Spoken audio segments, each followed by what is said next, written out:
Alhamdulillah. Alhamdulillah wassalatu wassalamu ala Rasulillah amma ba'd.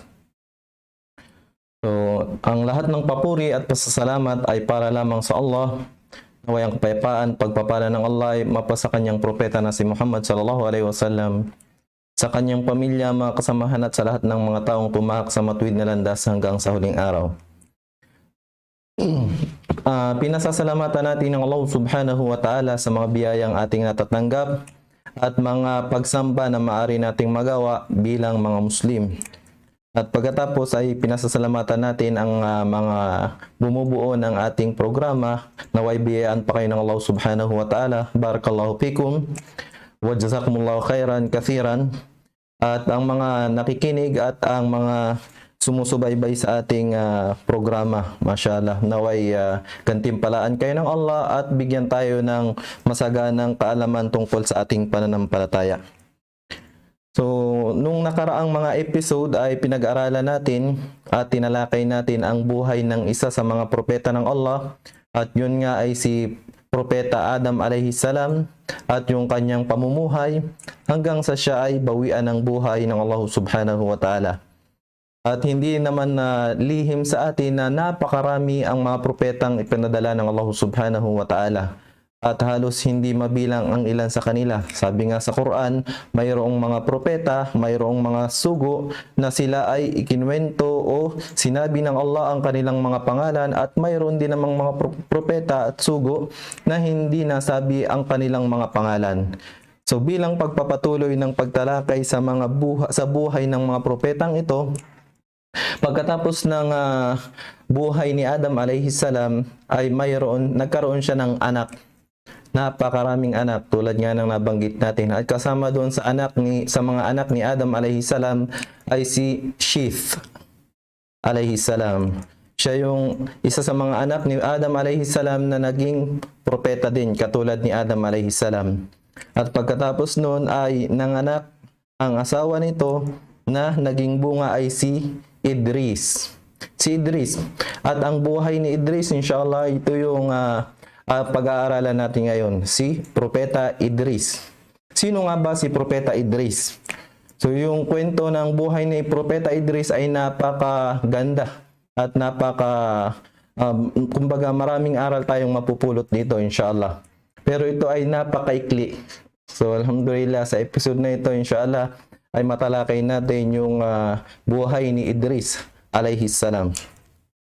Una sa lahat, ang nabanggit natin, kapag pinag-usapan ang buhay ni Adam alayhi salam at ang mga pangyayari dito hanggang sa buhay ni Nuh alayhi salam, halos hindi na natin makukuha, hindi na tinatalakay yung buhay ng propeta na ito na si Idris.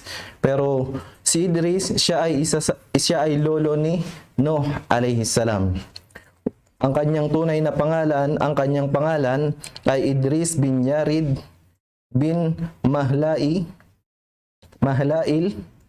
bin Sheth bin Adam, o pinaikli na natin. Siya ay si Idris na anak ni Yarid, na anak ni Mahlail, at isa sa mga apo ni Sheth na anak ni Adam alayhi salam. Si Idris, siya ang kauna-unahang propeta pagkatapos ng pagiging propeta ni Adam alayhi salam at ni Sheth alayhi salatu wassalam. At ang katawagan o yung pangalan ni Idris ay kumbaga ito ay si Idris kinikilala din ng mga kakristyanuhan bilang kanilang isa sa mga propeta sa kanila. At ang pangalan na kinikilala sa kanya sa mga Kristiyano at maging sa Biblia mababasa ito bilang Enoch o Enoch. Hindi ko sure kung paano yung pagbigkas doon. Enoch, ang spell niya Enoch.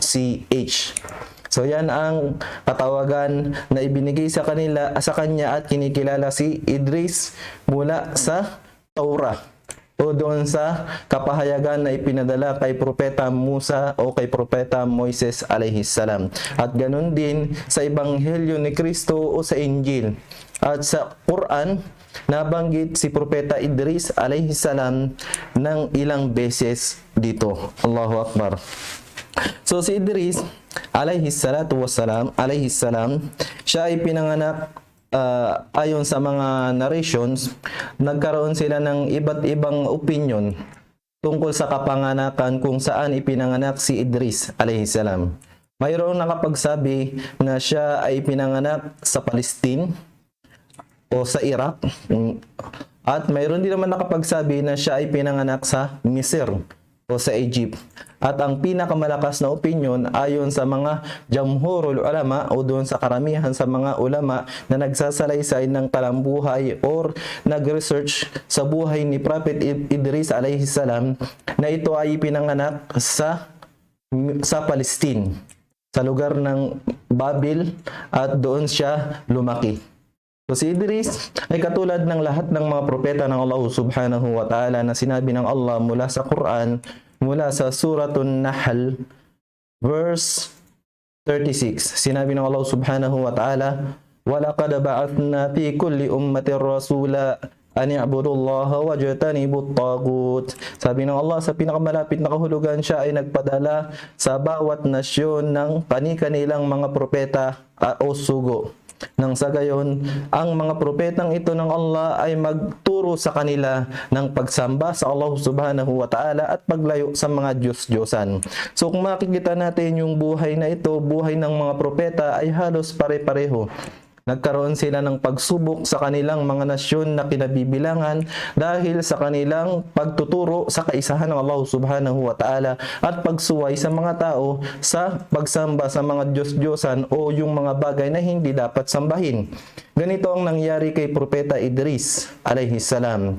Sa kanyang paglaki sa Palestine o sa Iraq, sa Babylonian, siya ay nanatiling payak ang pamumuhay. Simple ang pamumuhay ni Idris kasama ang kanyang mga magulang, at siya ay naging estudyante ni Shith at ng ilan sa mga at pinag-aralan niya ang mga pasulatan na ipinadala ng Allah subhanahu wa ta'ala sa kanyang ama, at ganun din kay Adam alayhi salam. Kaya dahil dito, sabi ng ilan sa mga ulama sa ating pananampalataya, sabi ng ilan sa mga pantas, sinabi nila na ang pangalan ni Idris ay nanggaling ito sa katawagan o doon sa word na darasa. Ibig sabihin ng darasa ay ang pag-aaral, sapagkat si Idris ay nag-aral ng lubos tungkol sa pananampalataya ng kanyang ama, at ganun din ng ating pinagmulan na si Adam alayhi salam. At naiulat din na si Idris, siya ay nakaalam, kumbaga biniyaan siya ng Allah subhanahu wa ta'ala ng kaalaman na siya ay matuto ng halos napakaraming mga lingwahe. To be specific, sinabi doon sa ulat tungkol sa kanya, kila anhu, na siya ay marunong ng halos 72 language o 72 na mga salita ng mga tao para makausap niya yung bawat mga tao na ito upang ipaalam ang kaisahan ng Allah subhanahu wa ta'ala, magturo ng kabutihan, magturo ng kagandahang asal, suwayin ang mga tao sa mga paglabag sa Allah subhanahu wa ta'ala. At ganun din si Idris ay naiulat na siya ay mayroong kaalaman mula sa Allah subhanahu wa ta'ala, tulad halimbawa ng pagbibigay ng batas politikal. Allahu Akbar. At naiulat din tungkol sa kanya na siya ay halos na kaya niyang bumuo ng 188 cities sa kanyang kakayahan mula sa Allah subhanahu wa ta'ala. At ang mga ito, yung mga nabanggit nating mga balita sa kanya, ito ay kila anhu. Ibig sabihin, naiulat tungkol sa kanya, alhamdulillah, kung ito man ay konektado sa kanya, naway ito ay maging para sa atin, at may balita natin tungkol kay Idris ang mga bagay na ito, alhamdulillah. So siya ay nanatili sa Babil o sa Babylonian sa Iraq, at pagkatapos nung nakita ng mga pinuno dito ang pagdadawa o ang pagpapaliwanag ni Idris tungkol sa kaisahan ng Allah subhanahu wa ta'ala, syempre ganyan ang mga nangyayari sa mga propeta. Ganyan ang nangyayari sa mga sugo ng Allah subhanahu wa ta'ala.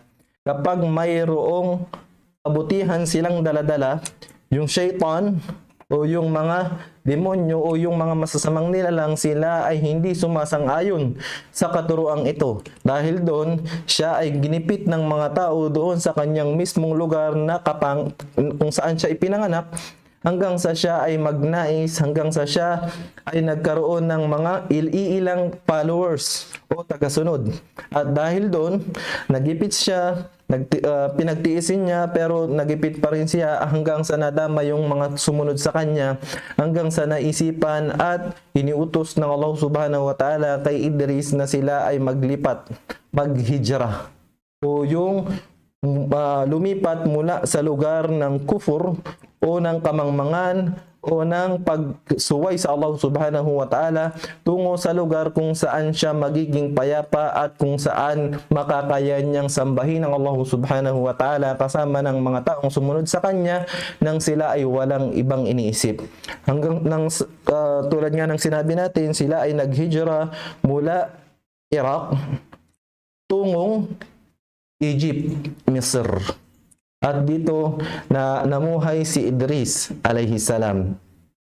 So alhamdulillah, ito yung mga nabanggit ng mga pantas tungkol kay Idris. Subalit ayon sa mga scholar natin sa Islam, yung mga nabanggit natin kani-kanina lamang, ito ay mayroong mga kahinaan. Mayroon itong kumbaga kahinaan sapagkat hindi ito kasama sa Quran at hindi rin ito kasama sa hadith ni Propeta Muhammad sallallahu alaihi wasallam. Pero binanggit pa rin natin sapagkat ito ay naiulat ayon sa kwento tungkol sa kanyang buhay.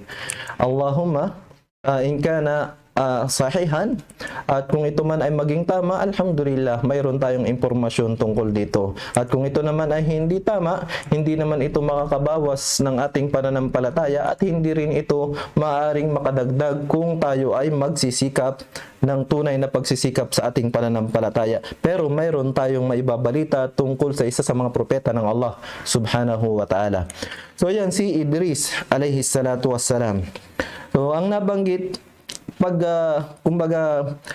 si Idris, tulad nga ng sinabi natin, yung mga nabanggit kanina ay halos medyo mayroong nakara o mayroong kaunting problema sapagkat itong mga ito ay halos karamihan Israeliyats. Anong ibig sabihin ng Israeliyats? Ito ay mga kwento tungkol sa mga angkan ng Israel na ito ay nagpapalit-palit at ito ay nagpadaloy-daloy sa bibig ng mga Israelites hanggang sa dumating sa ating nasyon o sa ating generation.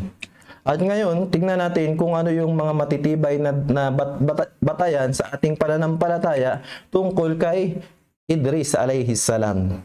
So wala tayong ibang pagkukuhanan ng mga matitibay na patunay sa pagiging propeta ni Idris kundi ang Quran at Sunnah ni Propeta Muhammad sallallahu alaihi wasallam. Sabi ng Allah subhanahu wa ta'ala mula sa Quran, "Wadhkur fil kitabi Idris innahu kana siddiqan nabiyya ورفعناه مكانا عليا أولئك الذين أنعم الله عليهم من النبيين أولئك الذين أنعم الله عليهم من النبيين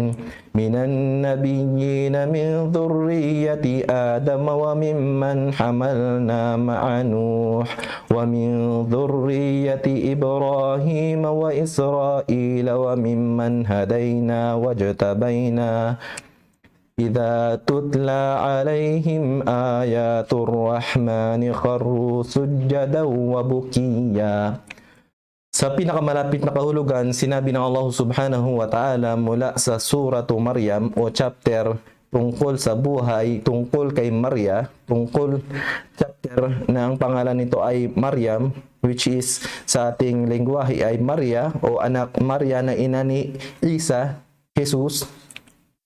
Mula sa verse 56 hanggang 58, sinabi ng Allah subhanahu wa ta'ala, "Sabihin mo o Muhammad, banggitin mo o Muhammad sa aklat ni Idris. Tunay na siya ay kasama sa mga mapagkakatiwalaan at mga propeta na nagsasabi ng katotohanan. Siya ay madalas na nagsasabi ng katotohanan at siya ay inangat ng Allah subhanahu wa ta'ala sa mataas na lugar. Siya kasama ng mga tao na biniyayaan ng Allah subhanahu wa ta'ala mula sa mga nabiyin, mula sa mga propeta ng Allah, mula sa angkan ni Adam alayhi salam at hanggang sa mga nagdala ng aral mula kay Nuh alayhi salam hanggang sa Duriyah, angkan ni Abraham at ganoon din angkan ni Israel at lahat ng mga taong ginabayan ng Allah subhanahu wa ta'ala. Sila yung mga tao na kapag nabanggit ang pangalan ng Allah subhanahu wa ta'ala o nabanggit ang ayah o ang kadakilaan ng Allah subhanahu wa ta'ala, wala silang ibang ginagawa kundi ang magpatira pa sa Allah subhanahu wa ta'ala at sila ay umiyak sa kanilang kinalalagyan. Allahu Akbar. Itong sinabi ng Allah subhanahu wa ta'ala tungkol kay Idris na makikita natin napakatibay na ebidensya na si Idris ay isa sa mga propeta ng Allah subhanahu wa ta'ala. Mula doon sa kataga, innahu kana siddiqan nabiyya. Tunay na siya ay mapagkakatiwalaan at nagsasabi ng katotohanan mula sa mga propeta ng Allah subhanahu wa ta'ala. Mashallah, alhamdulillah. Sabi ng mga mufassirun, si Idris, Idris huwa jaddu Nuh. Si Idris ay lolo ni Nuh at siya yung kauna-unahang sugo o propeta na ipinadala ng Allah subhanahu wa ta'ala pagkatapos ni Adam at ng kanyang anak na si Shith. At siya yung kauna-unahang tao na nagsulat sa pamamagitan ng panulat. Allahu Akbar. Si Idris ang kauna-unahang natuto ng pagsulat sa pamamagitan ng panulat. At si Idris, siya din ang kauna-unahang tao na nanahi sa pamamagitan ng sinulid at ng tela. Okay? At ito yung paano natin nalaman. Una, sinabi ni Propeta Muhammad sallallahu alaihi wasallam na iulat na وقد ثبت عن المعصوم أن إدريس عليه السلام هو أول من خط بالقلم. ففي حديث معاوية بن الحكم السلمي أنه لما سأل رسول الله صلى الله عليه وسلم عن الخط بالرمل فقال صلى الله عليه وسلم كان نبي من الأنبياء يخط فمن وافق خطه فذاك. Sinabi na ito ay naging tiyak at naiulat ng matatag o naiulat ng matibay tungkol sa al-ma'sum. Sino yung al-ma'sum na tinatawag dito? Walang ibang ma'sum dito kundi si Propeta Muhammad sallallahu alaihi wasallam at yung kanyang revelasyon mula sa Allah subhanahu wa ta'ala. Ibig sabihin ng ma'sum, ito yung prinotektahan ng Allah subhanahu wa ta'ala sa lahat ng mga kamalian na konektado sa pagiging propeta at sugo ni Muhammad sallallahu alaihi wasallam. Naiulat niya na si Idris, siya ang kauna-unahang sumulat sa pamamagitan ng panulat. Tulad ng nasabi o naiulat ni Muawiyah ibn al-Hakam as-Sulami radiyallahu anhu na sinabi niya nung tinanong niya ang sugo ng Allah sallallahu alaihi wasallam tungkol sa pagsulat sa pamamagitan ng panulat, sinabi ni Propeta Muhammad sallallahu alaihi wasallam, mayroong isang propeta mula sa mga propeta ng Allah subhanahu wa ta'ala na siya ay nagsulat. Allahu Akbar. At sino man ang makatulad ng pagsulat na ito ay iyon na yun. At ang ayon sa mga muhaddithun, ayon sa mga nag-aaral ng hadith na ito, ang tinutukoy dito ni Propeta Muhammad sallallahu alaihi wasallam ay si Idris. Kaya kung titingnan natin mula sa hadith na ito na nabanggit ay hindi malayo na totoo yung sinabi natin kanina ayon sa naiulat na buhay ni Idris, na siya ay nagkaroon ng pagkakataon para siya ay nagkaroon ng kumbaga kaalaman tungkol sa batas politikal. At ganoon din, dahil sa kanyang kainaman, dahil sa kanyang kakayahan na magsulat, maaari din sa pamamagitan ng kanyang pagsulat ay nagkaroon ng mga komunidad, mga cities, mga lungsod sa pamamagitan ng kanyang kaalaman. Wallahu a'lam. So ito yung napakalakas na katibayan ng ilan sa mga bagay na may kinalaman kay Idris alayhi salam. Sigurado tayo na siya yung kauna-unahang sumulat sa pamamagitan ng panulat mula sa mga tao, especially sa mga propeta ng Allah subhanahu wa ta'ala. At si Idris, siya rin ang kauna-unahang tao mula sa mga propeta at maging hindi mga propeta na natutong manahi sa pamamagitan ng sinulid at tela na kanyang tatahiin. Tulad nga ng sabi, wa amma an kaunihi kana khayyatan faqad jaa an ibni Abbas radhiyallahu anhuma annahu qala innahu kana khayyatan fakana la yaghrisu ibratan illa qala subhanallah fakana yumsi hina yumsi wa laysa fil ardi ahadun afdala minhu amalan. Tulad ng sinabi na, di ba, nabanggit natin kanina na si Idris ay natuto, ang kauna-unahang natuto ng pananahi, naiulat ni Ibnu Abbas. Sino si Ibnu Abbas? Siya ay walang iba kundi, kapag sinabing Ibnu Abbas, ang pangalan niya ay si Abdullah. Si Abdullahi Ibnu Abbas radhiyallahu anhuma, na isa sa mga pinakamaraming naiulat na hadith tungkol kay Propeta Muhammad sallallahu alaihi wasallam. Sabi ni Abdullah Ibnu Abbas radhiyallahu anhuma, innahu kana khayyatan. Tunay na si Idris ay mananahi, nagtatahi si Idris. Ibig sabihin nito, yung mga tao bago pa ang kaalaman na ibinigay ng Allah subhanahu wa ta'ala kay Idris sa pananahi ay matuto ng pananahi, sila ay nagsusuot ng mga balat ng hayop. Ito yung kumbaga unang henerasyon bago pa ang pagdating ng henerasyon ni Idris na natuto ng pananahi. So, at naiulat na kapag nananahi si Idris, hindi niya itinutusok ang karayom at hindi niya ito ginagalaw, maliban na lamang na sinasabi ni Idris ang subhanallah o ang kaluwalhatian sa Allah subhanahu wa ta'ala. So, bawat oras na siya ay magtatahi ng sinulid sa tela na kanyang tatahiin, ay nagsasabi siya ng ang kaluwalhatian ay para sa Allah, o sa Arabic, subhanallah. At ito ang kanyang ginagawa kada gabi at hanggang sa siya ay matapos doon sa kanyang ginagawa.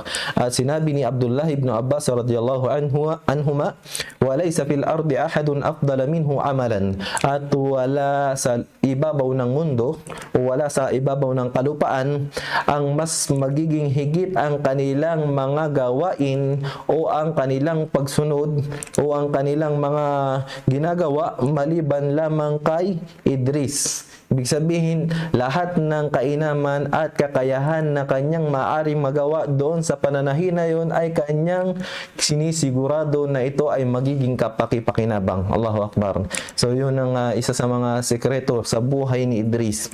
Siya ay palaging, yung dila niya, palagi itong sariwa sa pagdakila sa Allah subhanahu wa ta'ala. Yung kanyang diwa, yung kanyang pagkatao, ito ay palaging aware ng Allah subhanahu wa ta'ala ay dapat sambahin, na ang Allah subhanahu wa ta'ala ay dapat dakilain, na ang Allah subhanahu wa ta'ala ay dapat papurian. So ito ang isa sa mga baon ni Idris. Dahil doon, siya ay napasama sa mga tinatawag na mga sabirin o mga matiisin, o yung mga mapagtimpi mula sa mga propeta ng Allah subhanahu wa ta'ala.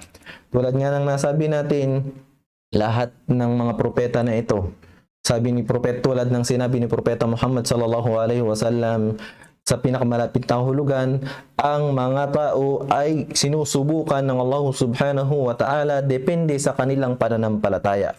Tulad din ng sinabi ni Propeta Muhammad sallallahu alaihi wasallam, asyaddul bala al-anbiya. Ibig sabihin, ang pinakamahirap na mga pagsubok na naranasan dito sa ibabaw ng mundo ay ang mga propeta ng Allah subhanahu wa ta'ala.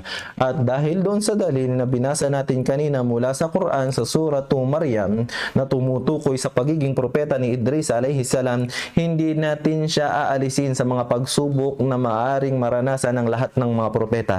Dahil doon, katulad nga ng nasabi natin, siya ay halos pinaalis ng kanilang lugar. Di ba? Alhamdulillah. Ito ay nangyari sa kanya. Kaya kung sino man ang tatahaking niya o sino man ang gugustuhin niya na siya ay makasama doon sa mga nagpapalaganap ng katuruan ng Allah subhanahu wa ta'ala, huwag siyang mangangamba o huwag siyang tatamaan ng kahit anumang kumbaga panghihina. Maaring sa simula ito ay mangyari sa atin, pero ito ay paalala sa atin ng Allah subhanahu wa ta'ala na dapat nating ipagpatuloy ang ating ginagawa. Sabi dito, si Idris ay nakasama sa mga matimpiin, kana minas sabirin. Wa min siyaqil aya, mula doon sa aya na binanggit o babanggitin natin inshallah, makikita natin na si Idris ay nakaranas ng kahirapan habang siya ay nagpapalaganap at nagtuturo ng batas ng Allah subhanahu wa ta'ala sa kanyang mga nasasakupan. Pero ito ay kanyang dinala at ito ay kanyang pinagtiisan, tulad ng mga propeta na nauna na babanggitin natin ang kanilang mga buhay at tatalakayin natin sa mga susunod na mga episode inshallah.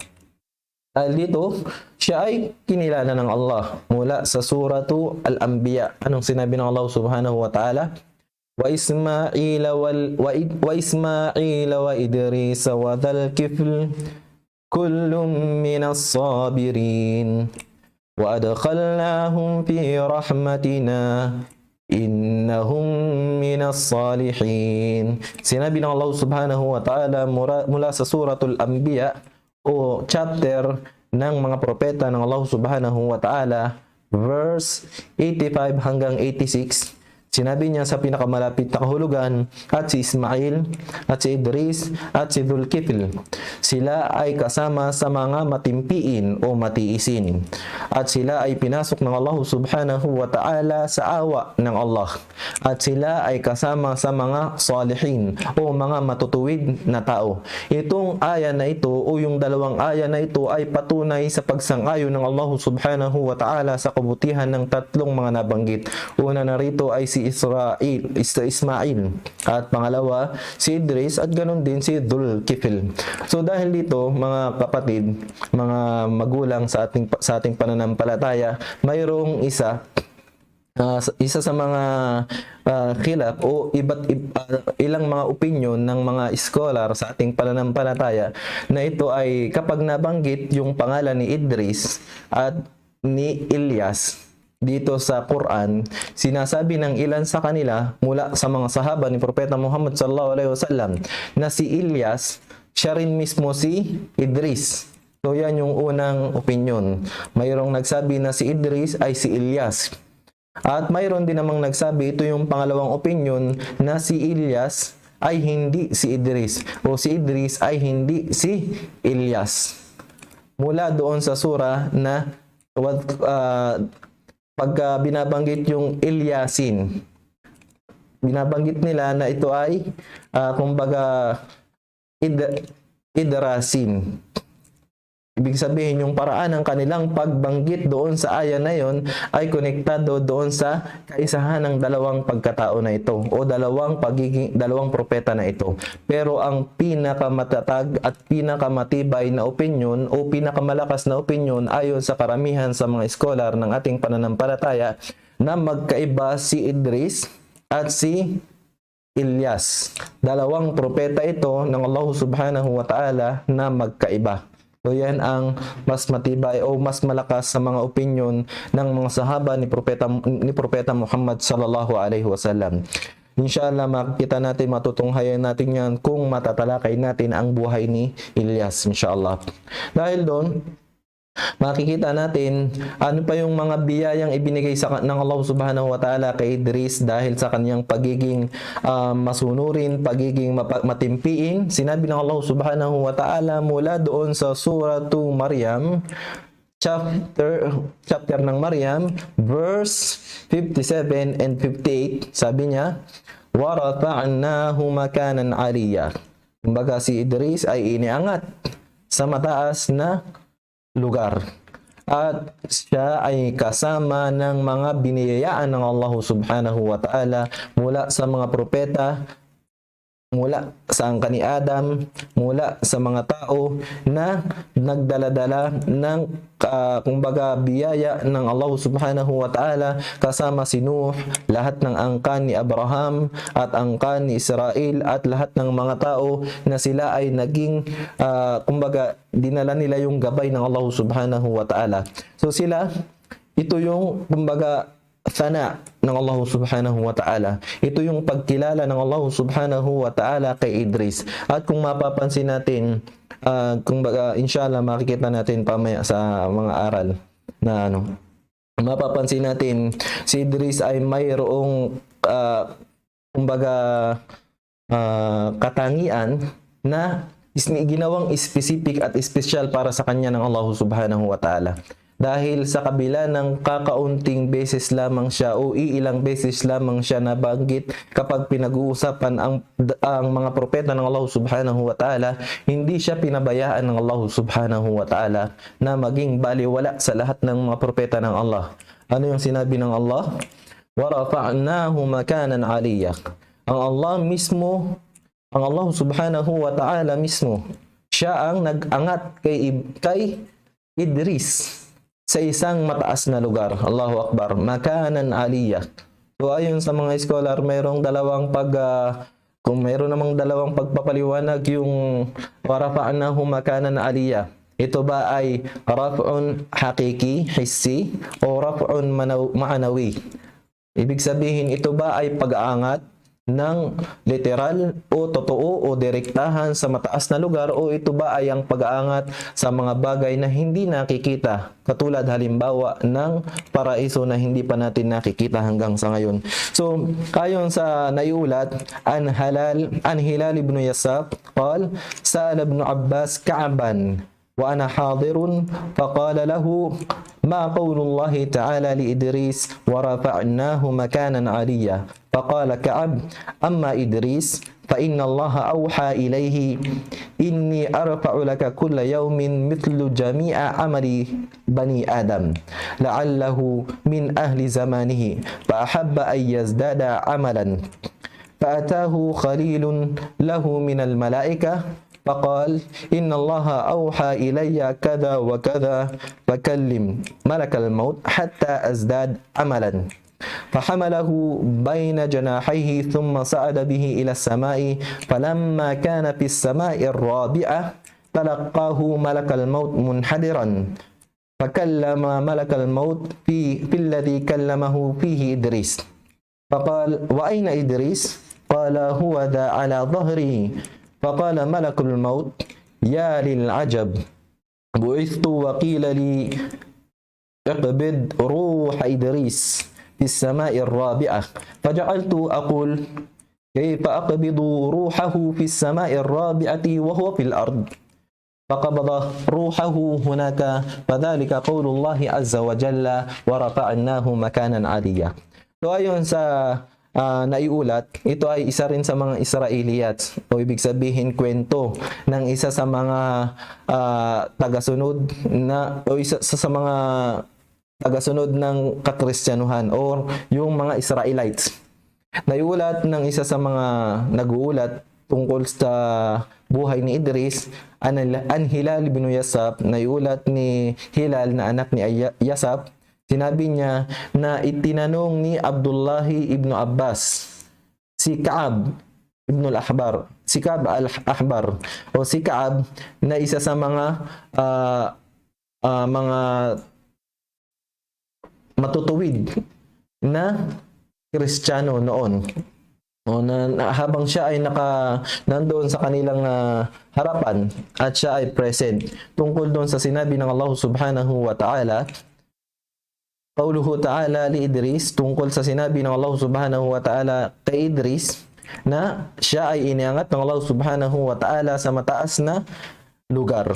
Sinabi ni Kaab, sagot ni Kaab, amma Idris, at si Idris, siya ay binigyan ng Allah subhanahu wa ta'ala ng revelasyon.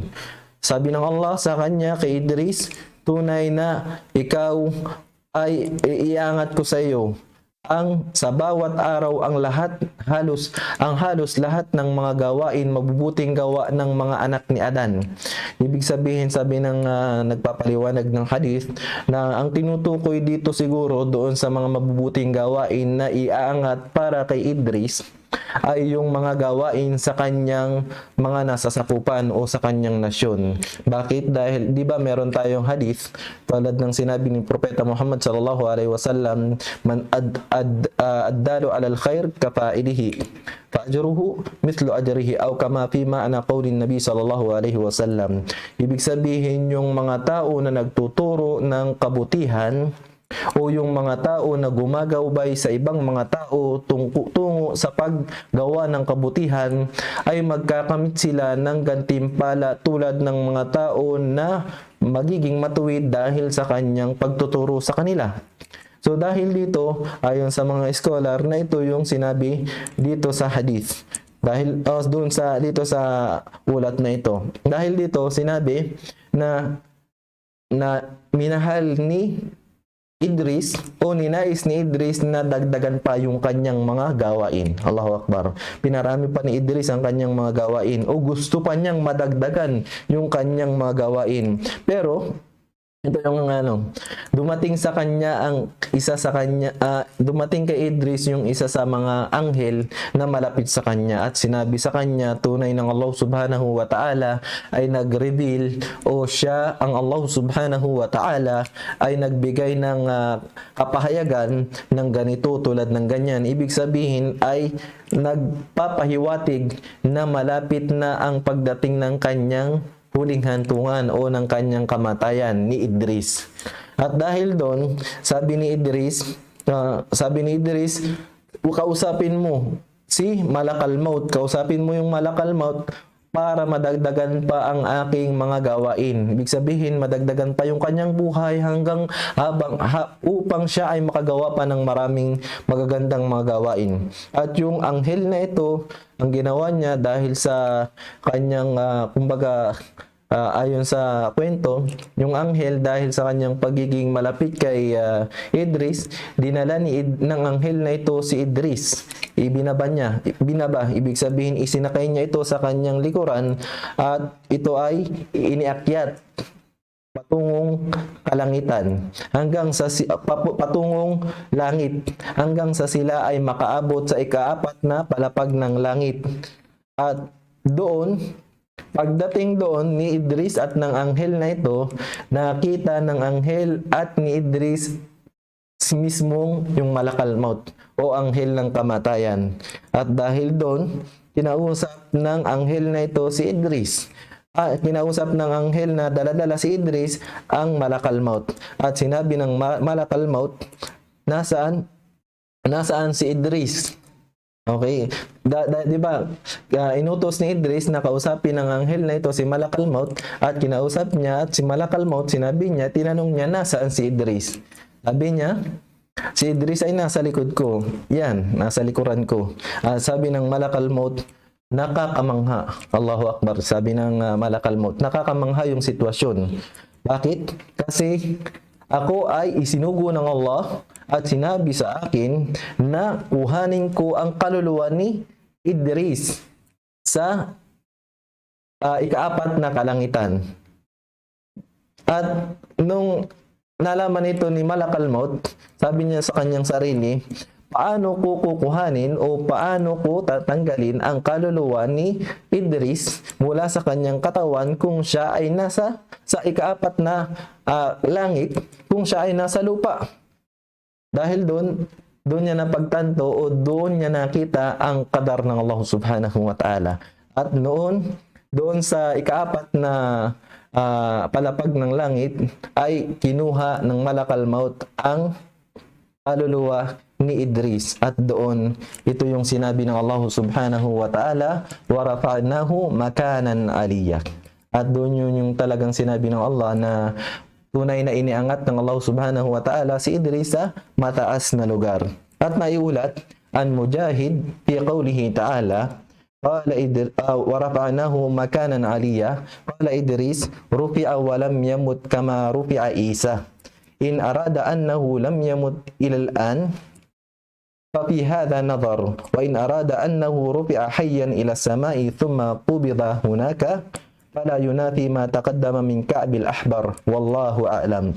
So, sabi ni Mujahid, isa sa mga muhaddith ng ating pananampalataya o mga mufassir na nagpapaliwanag sa mga aya na makikita natin sa Quran ng Allah subhanahu wa ta'ala, ang tinutukoy doon sa aya na warafa'nahu makanan aliyya at iniangat ng Allah subhanahu wa ta'ala si Idris sa mataas na lugar. Sabi dito, si Idris ay iniangat ng Allah subhanahu wa ta'ala kapag sinabi na si Idris ay iniangat ng Allah at hindi namatay tulad ng pag-aangat kay Isa o kay Jesus. Parang mayroon ditong, kumbaga kung ang tinutukoy dito na si Idris ay hindi namatay hanggang ngayon, parang mayroon ditong, kumbaga, ibang bagay na dapat tingnan. Na itong balita na ito ay hindi kapanipaniwala. Pero kung ang tinutukoy o sasabihin ng tao o ng mga nagsasaliksik o nag-aaral ng buhay ni Idris ay siya ay iniangat ng Allah subhanahu wa ta'ala, siya ay sinama ng anghel hanggang sa ikaapat ng kalangitan at doon siya ay binawian ng buhay. Ibig sabihin, buhay siya na nakarating sa ikaapat na palapag ng langit at pagkatapos doon ay binawian ng buhay si Idris. Ito ay mas katanggap-tanggap sapagkat hindi ito sumasalungat doon sa naunang paghahayag ng balita tungkol sa buhay ni Idris. So kung makikita natin, si Idris napakaikli ng kanyang pananatili sa mundo. Di ba? Si Adam alayhi salam ay nabuhay siya ng almost 1,000 years. At naiulat na si Idris, naabutan niya yung almost 380 years ng buhay ni Adam alayhi salam. Hanggang sa dumating si Nuh alayhi salam. Hanggang sa nabanggit pa ang katotohanan nito, di ba? Nabanggit yung katotohanan ng pananatili ni Idris sa ikaapat na palapag ng langit noong si Propeta Muhammad sallallahu alaihi wasallam ay paitaas sa kalangitan o yung tinatawag nating Laylatul Mi'raj. Yung pag-akyat ni Propeta Muhammad sallallahu alaihi wasallam o pag-angat ni Propeta Muhammad sallallahu alaihi wasallam sa kalangitan na naiulat ng dalawa sa mga muhaddithun ni Imam Al-Bukhari at ni Imam Muslim sa kanilang mga sahih na mga aklat. في الصحيحين في وصف رحلة الإسراء والمعراج أخبر النبي صلى الله عليه وسلم أنه قابل إدريس عليه السلام في السماء الرابعة. قال صلى الله عليه وسلم فأتينا السماء الرابعة قيل من هذا قال جبريل قيل من معك قيل محمد صلى الله عليه وسلم قيل وقد أرسل إليه قال نعم قيل مرحبا به ولنعم المجيء جاء فأتيت على إدريس فسلمت عليه فقال مرحبا بك من أخ ونبي. So, ito yung sinabi na naiulat na si Propeta Muhammad sallallahu alaihi wasallam ay pinaniniwalaan na siya ay nakapaglakbay mula Makkah patungong Baitul Maqdis hanggang siya ay nagpatuloy ng paglalakbay mula Baitul Maqdis o dito sa Palestine hanggang sa ikapitong palapag o antas ng langit. Sa kanyang paglalakbay na ito, pagdating niya ng ikaapat na kalangitan, ay nakasalubong niya doon si Idris. Nakita ni Muhammad sallallahu alaihi wasallam si Idris na ito ang nagpapatunay sa pangyayari o ito yung nagiging malakas na ebidensya na ang mga nabanggit natin na ilan tungkol sa pangyayari ng huling hantungan ni Idris ay mayroong kaugnayan dito sa Isra wa Mi'raj. Na ito ay pinaniniwalaan ng mga Muslim pero hindi ito, kumbaga ito ay mga bagay na kasama sa mga kaalaman ng Allah subhanahu wa ta'ala at ibinalita sa atin upang obligadong paniwalaan. Ang pag-iisip kung papaano ito nangyari ay hindi na natin obligasyon sapagkat ito ay kasama sa mga kaalaman ng Allah subhanahu wa ta'ala, at ito ay kapangyarihan o kakayahan ng Allah subhanahu wa ta'ala at fadl o katangian, kadakilaan, kahigitan na ibinigay ng Allah subhanahu wa ta'ala sa kanyang mga nais bigyan ng kahigitan o kainaman, tulad ng mga propeta na binanggit natin, tulad ni Idris na iilan lamang at kung minsan ay hindi pa napag-uusapan ng kanyang buhay. So ngayon, alhamdulillah, nakita natin na tunghayan natin ang ilan sa mga nagpapatunay ng pagiging propeta ni Idris at ang kanyang buhay na napakaikli. Naway nakapulutan natin ito ng aral at ang mga aral na maaari nating maidagdag mula sa ating sariling kumbaga mula doon sa ating pagkakaintindi, insyaallah. Naway ito'y tanggapin ng Allah subhanahu wa ta'ala na hindi importante na madalas kang mabanggit o ang iyong pangalan. Ang mahalaga ay makita na ikaw ay kinalugdan ng Allah subhanahu wa ta'ala, tulad ng nangyari kay Idris. So hanggang dito na lamang po. Maraming salamat. Barakallahu fikum wa jazakumullahu khairan. Magkita-kita po tayong muli sa iba pang mga talambuhay ng mga propeta na ating tatalakayin. Wa akhiru da'wana alhamdulillahi rabbil alamin. Assalamualaikum warahmatullahi ta'ala wabarakatuh.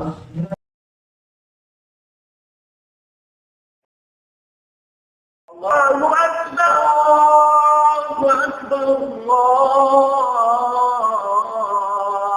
لا إله إلا الله لا إله إلا الله.